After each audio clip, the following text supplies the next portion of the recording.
50 cars filled with Ku Klux Klan members rolled through Monroe, North Carolina, led by the town's own police chief. Their target, a brick house where Marine Corps veteran Robert F. Williams and a group of black World War II soldiers waited. The Klan had terrorized this neighborhood for months, but tonight, black men would shoot back.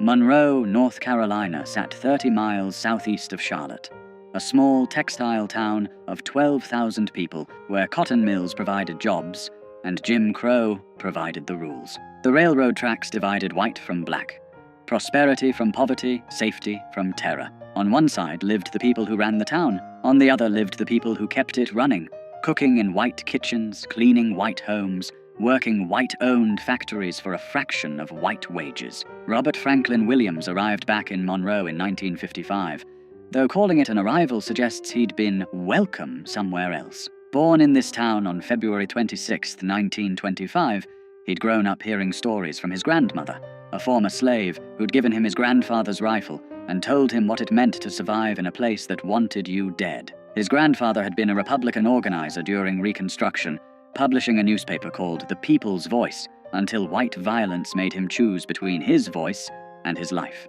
He chose life, but kept the rifle. Williams knew Monroe's particular brand of hatred intimately. When he was 11 years old, he'd watched police officer Jesse Helms Sr., father of the future senator, drag a black woman bleeding through the streets by her hair after administering what the officer called an arrest. The woman's screams echoed in Williams' head for years. The sight of that badge glinting in the sun while white onlookers smiled and nodded taught young Robert a lesson that no school would ever address. The law in Monroe wasn't there to protect him. It was there to remind him of his place. He'd tried to escape that place. During World War II, Williams migrated north like hundreds of thousands of other black Southerners, finding work in Detroit's auto factories. He was there in 1943 when white mobs stormed through black neighborhoods, killing dozens. He fought back then, young and angry, learning that Northern freedom was just Southern oppression with better lighting. In 1944, he was drafted into the Army, serving until 1946. Then he joined the Marines, 1954 to 1955, where he learned discipline, marksmanship, and the bitter irony of defending a country that wouldn't defend him. When he returned to Monroe in 1955, he found the local National Association for the Advancement of Colored People chapter gasping its last breath. 6 members remained, from what had once been a thriving organization. The others had been fired from jobs, threatened, beaten, driven out. Southern states were systematically destroying the NAACP, branding it communist, outlawing it where they could. In Monroe, simply attending a meeting could cost you everything. Williams started recruiting, not from the middle-class teachers and preachers who typically led NAACP chapters. He went to the factories, the farms, the unemployed men standing on corners. Most importantly, he went to the veterans, men who'd seen combat, who'd been trained to fight, who'd tasted just enough equality in uniform to make segregation unbearable when they came home. Men like Dr. Albert Perry. Dr. Albert E. Perry was everything Monroe's white establishment wanted to deny could exist. A black man with a medical degree, a veteran, a practicing physician at the local hospital. He bought a nice brick house, drove a decent car, and had the audacity to act like he deserved respect. Williams made him vice president of the Monroe NAACP. Together, they set about picking fights the previous leadership would never have dared to start. Their first victory came quiet. In 1956, they integrated the public library. White Monroe barely noticed because white Monroe barely used the library, but Williams and Perry noticed. They'd proven that pressure worked, that the system could be moved, so they picked a target that mattered more, the swimming pool. In the summer of 1957, 2 black children drowned in a creek. There was nowhere else for them to swim. Monroe's public pool, built with federal tax dollars that black families paid just like white families, was reserved exclusively for white residents. Black children had to make do with unsupervised creeks, muddy rivers, and the consequences that came with them. 2 children went under and didn't come up. Their names were lost to history, but their deaths sparked something that wouldn't be forgotten. Williams went to the city council with a reasonable request. Open the pool to black children 1 day a week, just 1 day. The council's response was a masterclass in creative racism. Draining and refilling the pool after black people used it, they explained with straight faces, would simply be too expensive. Segregation, they suggested, was an economic necessity. Williams had a different analysis. Standing before the council, he delivered a line that cut through Monroe's polite racism like a blade. "Segregation," he said, "is a luxury that Monroe cannot afford." He organized picket lines. 8 people at first, standing at the pool gates. Silent, peaceful, exactly the kind of protest that Martin Luther King Jr. was preaching across the South. And Monroe responded the way Monroe always responded, with violence. Shots rang out at the picket lines. No one was arrested. Law enforcement officers stood by and watched. The message was clear. You can protest all you want, but when the bullets fly, you're on your own. That's when the Ku Klux Klan got involved. The Klan in Monroe wasn't some fringe element hiding in the shadows. In a town of 12,000 people, the press estimated 7,500 Klan members and supporters, more than half the town. They held massive rallies where thousands gathered in their robes and hoods, listening to speakers promise to keep Monroe pure, to keep the races separate, to handle these uppity agitators who thought they deserved to swim in white water. Leading these rallies was James William Catfish Cole, a South Carolina Klan organizer who'd made Monroe his personal project. Cole was the Klan's regional heavyweight, a man who commanded respect in white supremacist circles, someone who got things done. He held rallies where he specifically named Williams and Perry, calling them communists, troublemakers, threats to the Southern way of life. Then his followers would pile into their cars and form motorcades. Here's where the institutional betrayal became impossible to ignore. Monroe's police chief, A.A. Morney, didn't try to stop these motorcades. He led them. Squad cars with flashing lights would escort 50, sometimes more, Klan vehicles through Monroe's streets. The procession would wind through town, then head across the railroad tracks into Newtown, the black section, and there they'd drive past specific houses, firing guns into windows, throwing bottles, shouting threats, while the police chief made sure they had safe passage. Dr. Perry's house became a favorite target. Night after night, the motorcade would roll past, and gunfire would erupt. Perry, his wife, his children, huddling inside while bullets punched through walls. He'd call the police. They'd tell him they couldn't confirm any shooting had occurred, despite the holes in his house and the shell casings in his yard. Then they'd suggest perhaps he'd be safer if he stopped causing trouble. Williams made a decision that would define his life and split the civil rights movement. If the law wouldn't protect black people would protect themselves. He applied for a charter from the National Rifle Association. The NRA approved it without hesitation. Williams formed what he called the Black Armed Guard, though officially it was the Monroe chapter of the NRA. 50 to 60 men, most of them veterans like Williams, men who knew how to handle weapons, how to maintain discipline under fire, how to return fire effectively. They trained, they drilled, they bought guns with money raised from supporters, including fundraisers in Harlem, where Malcolm X would later invite Williams to speak at his mosque. They studied tactics, and they prepared Dr. Perry's house like it was a forward operating base. By October 1957, tensions in Monroe had reached a breaking point. The Klan's motorcades continued, increasingly brazen. White Monroe had circulated petitions to have Williams and Perry driven from town. Anonymous death threats arrived daily. Williams' insurance company cancelled his coverage, citing the risk. When he asked the police chief why his insurance was cancelled if there was no danger, the chief had no answer. On October 5th, 1957, the Klan decided to make their point permanent. They were going to Dr. Perry's house, and this time they weren't just going to shoot at it. They were going to burn it down with everyone inside. Williams got word through the black community's network. People who worked in white homes, who overheard conversations, who understood that information meant survival. The Klan was coming, in force. Tonight. Williams and his men moved into Perry's house that afternoon. They stacked sandbags along the windows. They positioned men with clear fields of fire. They made sure everyone understood the plan. No one fires first, but when they do fire, we fire back. Aim low. Disable. Don't kill if possible. Make it clear we're serious without giving them martyrs. As the sun set, they waited. Perry's family had been moved to safety. Inside the house were only men who'd made peace with what might happen next. Veterans who'd survived war only to find themselves at war in their own hometown.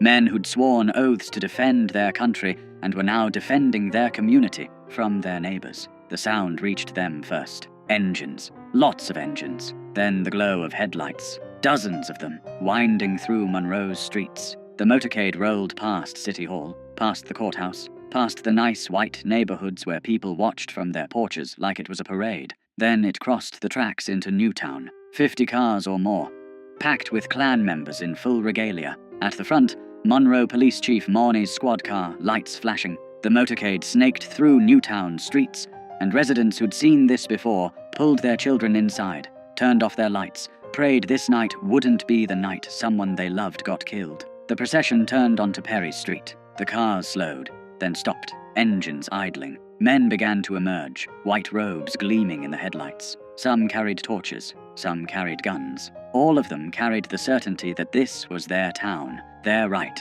their prerogative to do as they pleased. Then the shooting started. Later, both sides would claim the other fired first. What's certain is that gunfire erupted from the Klan's motorcade, slamming into Perry's house. Bullets shattered windows, punched through the brick, tore through the front door.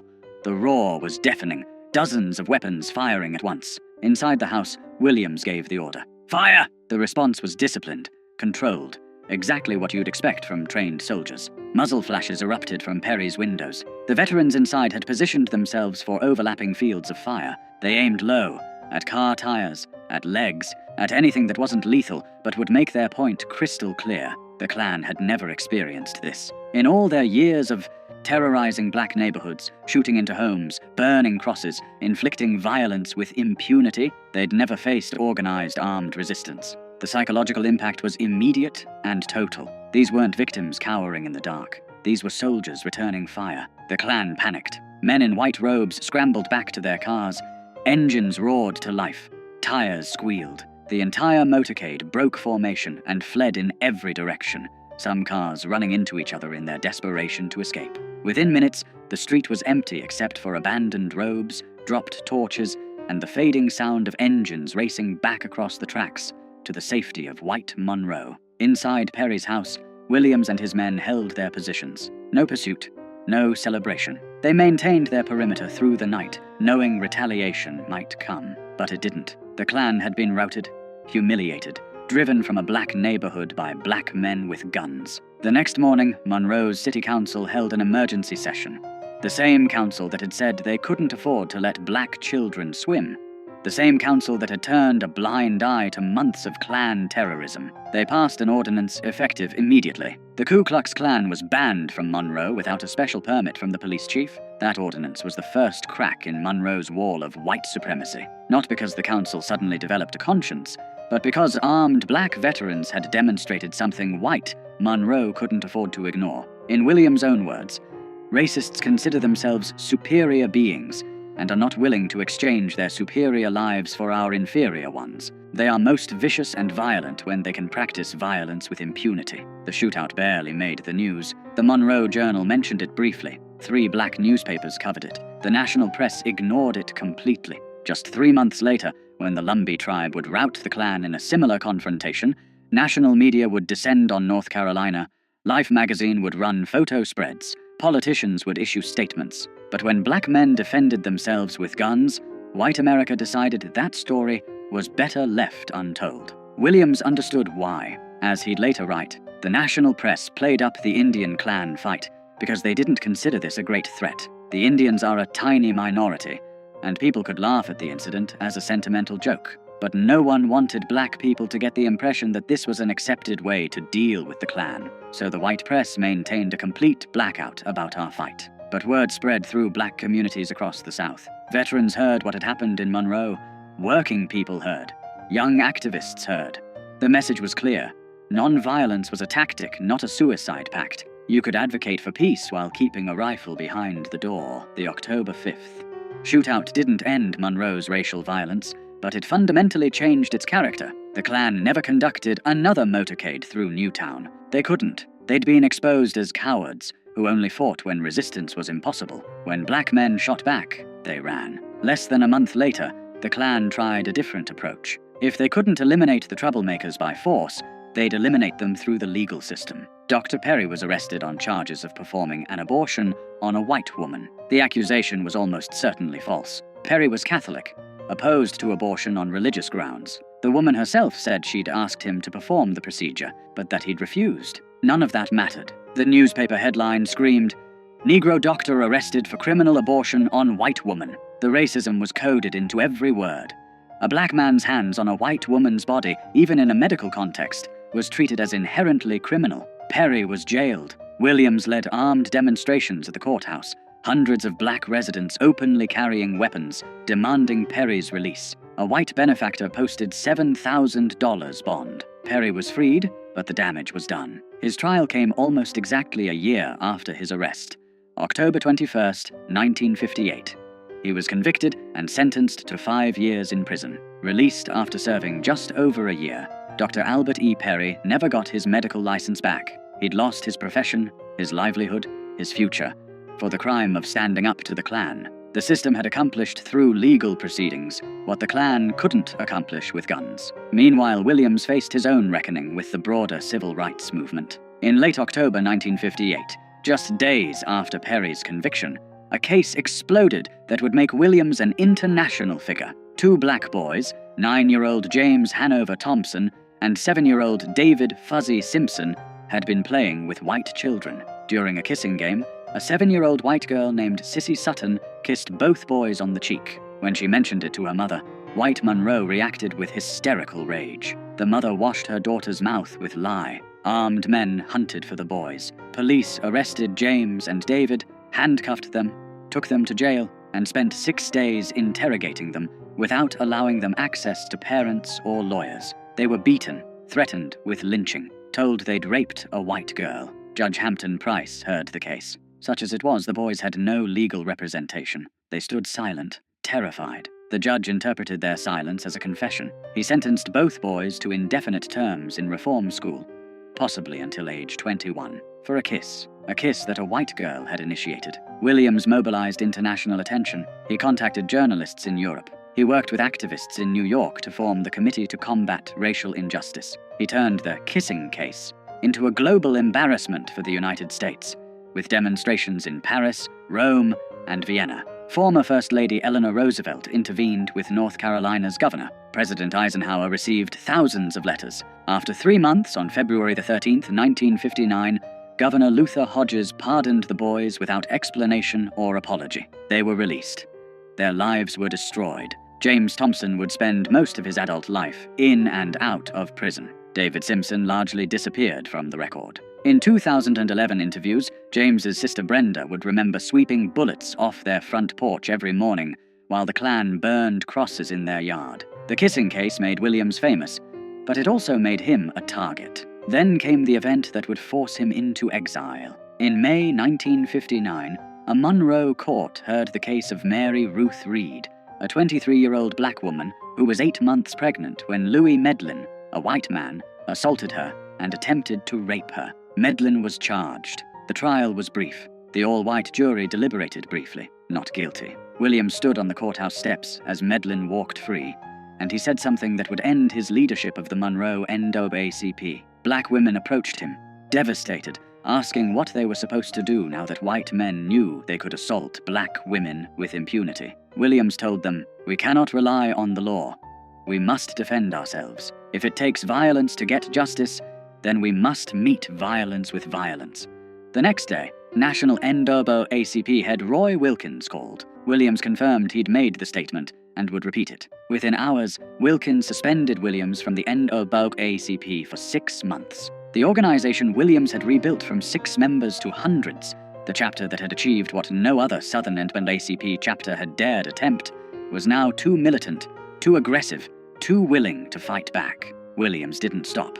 He founded a newsletter, The Crusader, continuing his grandfather's tradition of publishing. He continued organizing. In 1961, when Freedom Riders came to Monroe, Williams' armed guards protected them. When white mobs attacked nonviolent demonstrators, Williams' men formed defensive perimeters. Martin Luther King Jr. refused to visit Monroe, specifically because Williams' armed guards were there. The philosophical divide between nonviolence and self-defense had become irreconcilable. On August 27, 1961, violence erupted in Monroe again. Freedom Riders had been demonstrating. White mobs attacked. In the chaos, a white couple from a nearby town, Bruce and Mabel Stegall, drove into Newtown by accident. Residents surrounded their car, thinking it was part of the mob. Williams personally intervened, brought the couple into his own home for protection, kept them safe for 2 hours until tensions cooled and they could leave unharmed. The Steggalls left safely. Then Monroe Police Chief Morney, the same man who'd led KKK motorcades, told Williams, "In 30 minutes, you'll be hanging in the courthouse square." The FBI issued a federal warrant for Williams' arrest on kidnapping charges. The couple he'd protected claimed he'd held them hostage. Williams knew what was coming. Monroe's law enforcement, which had never arrested a single Klansman for terrorizing black neighborhoods, was about to lynch him legally. He and his wife Mabel fled, first to Canada, then to Cuba, then to China. He wouldn't return to the United States until 1969. From exile in Cuba, Williams broadcast Radio Free Dixie, a weekly program featuring jazz, blues, news, and commentary directed at black listeners in the American South. He wrote his book, Negroes with Guns, published in 1962, which would become essential reading for a new generation of activists. Huey Newton and Bobby Seale would cite it as inspiration for the Black Panther Party, the idea that black people had the right to defend themselves with weapons, that armed resistance was a legitimate response to armed oppression. Spread through the Black Power movement of the late 60s, the kidnapping charges were finally dropped in 1975. Williams returned to Michigan, where he lived quietly until October 15, 1996, when he died of Hodgkin's lymphoma at age 71. Rosa Parks delivered his eulogy in Monroe, the town that had driven him into exile for daring to suggest black people deserved to swim in public pools. The night of October 5, 1957, changed nothing and everything. Monroe remained segregated. The Klan remained powerful. Racism remained the law. But something had shifted. Black men with military training had demonstrated that white supremacist violence wasn't cost-free. They'd shown that victims could become defenders, that terror could be met with resistance, that the oppressed didn't have to die quietly. History tried to forget that night. The civil rights narrative we teach emphasizes nonviolence, peaceful protest, moral suasion. We celebrate the bus boycotts and sit-ins, the marches and speeches. We're less comfortable acknowledging that sometimes black people survived because they had guns and knew how to use them. That veterans who'd fought fascism overseas came home and fought it at home. That the Klan stopped terrorizing certain neighborhoods because they knew armed men waited in the darkness. Robert F. Williams never apologized for October 5th. In his book, he wrote, "It has always been an accepted right of Americans, as the history of our western states proves, that where the law is unable to enforce order, the citizens can and must act in self-defense. We asserted this right, and we did what the law officers refused to do. We stopped the terror. We stopped it permanently." The Monroe shootout poses an uncomfortable question for American history. How much of the progress we credit to moral appeals actually came from the threat of armed resistance? How many white supremacists backed down not because they'd seen the light, but because they'd seen what happened when black veterans shot back? How much of the civil rights movement's success depended on the unspoken pressure of men like Williams, proving that black communities could defend themselves if pushed too far? We'll never know for certain. What we do know is that after October 5, 1957, the Klan never conducted another armed motorcade through Monroe's black neighborhoods. We know that the city council passed an anti-Klan ordinance the very next morning after refusing to act for months. We know that white Monroe's terrorism lost its impunity. And we know that black veterans, men who'd been told they weren't good enough to swim in public pools, proved they were more than good enough to stand their ground when armed mobs came calling. The story of that night, and the man who organized the resistance, deserves more than a footnote. It deserves to be told in full as a reminder that justice in America has often been extracted at gunpoint by people who refused to die quietly. Robert F. Williams and his men didn't start the violence in Monroe. They just finished it.